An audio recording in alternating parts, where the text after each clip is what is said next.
Cryptography, Domain 4.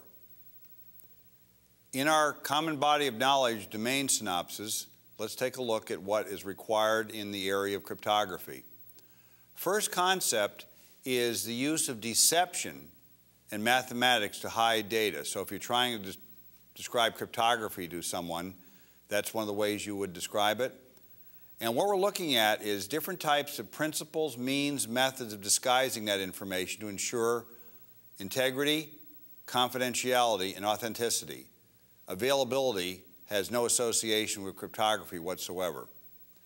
We're also trying to provide assurance by the use of cryptographic technology to confirm who sent a message, how authentic that source really is, and also proof of delivery. The knowledge objectives within cryptography for the CISSP entail basic concepts, public and secret key algorithms, how they're used, how the algorithms are constructed, such as their key parameters, how many repetitions have to be applied for different encryption processes, how the keys are distributed and managed, and also what are some of the attacks against cryptography. We also need to be familiar with digital signatures, which is very important for authenticity, a way to verify electronic transactions in e-commerce and other important activities. The whole area of public key cryptography management is referred to as PKI, public key infrastructure. Also another topic which really is not cryptography, but we had to put it somewhere within the 10 domains, is steganography. This is where you actually hide data in other data. So that'll be quite interesting when we get to that topic. So let's take a look at our agenda. First of all, we need to understand what we do with cryptography, the goals. Starting with, you don't call it encryption because that's only a limited attribute of cryptography. What are some key terms? Then we need to go back to Julius Caesar and look at how people first tried to do encryption with different types of substitution procedures.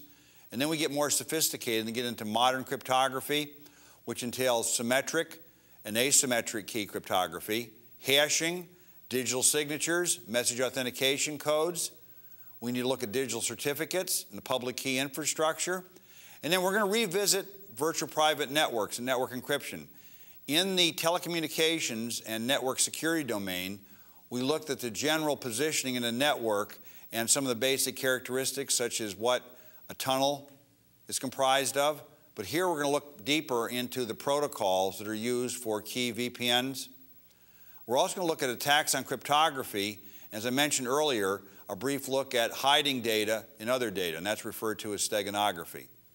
And of course, we'll wrap up the modules, we always do, with a, here's the highlights of what you need to remember specifically for the exam, key areas of attention, and also to do the review practice questions. First of all, let's find out what we would use cryptography for. What are our goals? First of all, to keep things secret.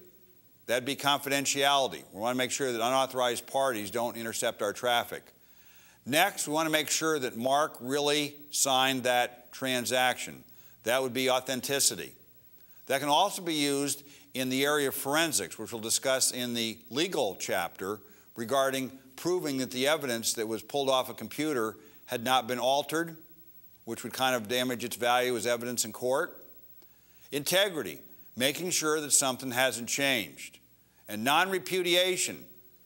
Corey cannot deny that he ordered that case of 1,000,000 cores, and he gets the bill and says, I never ordered it. Non-repudiation says, yes, you did, Corey.